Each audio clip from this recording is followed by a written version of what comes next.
Chapter 5, How to Grow Your Facebook Group. Now that you have your Facebook group set up, the next job is of course to get some people in there. Promoting and growing a Facebook group can be a little different to growing a Facebook page, and this is especially true if your group is set to private or closed. How do you get people interested in signing up to a group that they know nothing about? And even if your group is public, you might still wonder how to sell a group that is essentially run by its very members.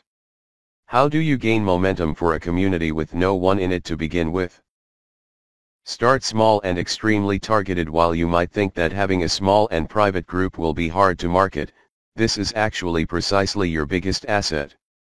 And the best way to explain this is to consider the strategy used by Facebook itself. When Facebook first started out, it was a small and unknown social network that was competing against the huge and already very established MySpace. Other social networks had attempted to compete in the past, but they failed to gain traction. You'd get an invitation to VO World or some other obscurely branded social platform, only to find that it was completely barren when you got there. Even with the best features in the world, a social network cannot succeed without a thriving community. People would always rather share their photos and updates on a platform where they'd actually get seen. To get around this, Facebook didn't try to take on MySpace directly. Instead, it focused on a much smaller and more focused audience, that being Harvard students. In most cases, Harvard students would likely already have membership to MySpace, but there was no reason for them not to sign up to both MySpace and Facebook. And even if there weren't many people on Facebook, they knew that the people who were would also be Harvard students. This would be a great way for them to meet and socialize with other Harvard students, and they could that way be a part of something integral to their student experience. You only needed a couple of friends on the platform for Facebook to now be appealing. From there, Facebook expanded its membership to also include attendees at different universities. Now people from Yale could sign up and select other colleges. Most people at Yale will know a couple of people from other prestigious colleges, and so they would have good incentive to sign up too.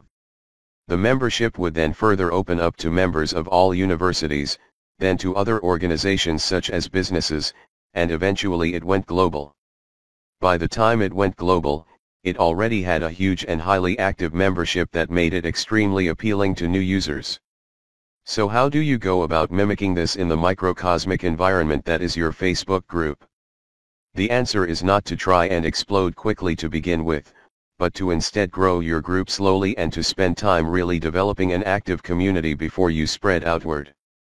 This is especially important if you only have a limited amount of time to dedicate to growing your group.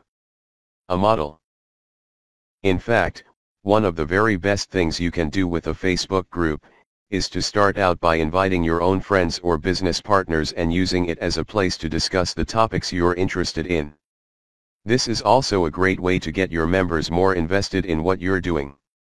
So let's say that you have a private group all about martial arts. Instead of trying to promote this like a Facebook page or a blog even, you should instead start out by inviting just a few select people. If you have partners who also work on the same blog, then that's great.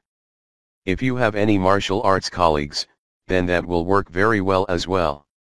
In here, you can then start talking at your leisure about things that interest you. Perhaps you could share interesting videos and other things that you find on the web and discuss them. Perhaps you could discuss lesser-known martial arts techniques. Maybe you could ask questions about forms and provide useful answers for each other.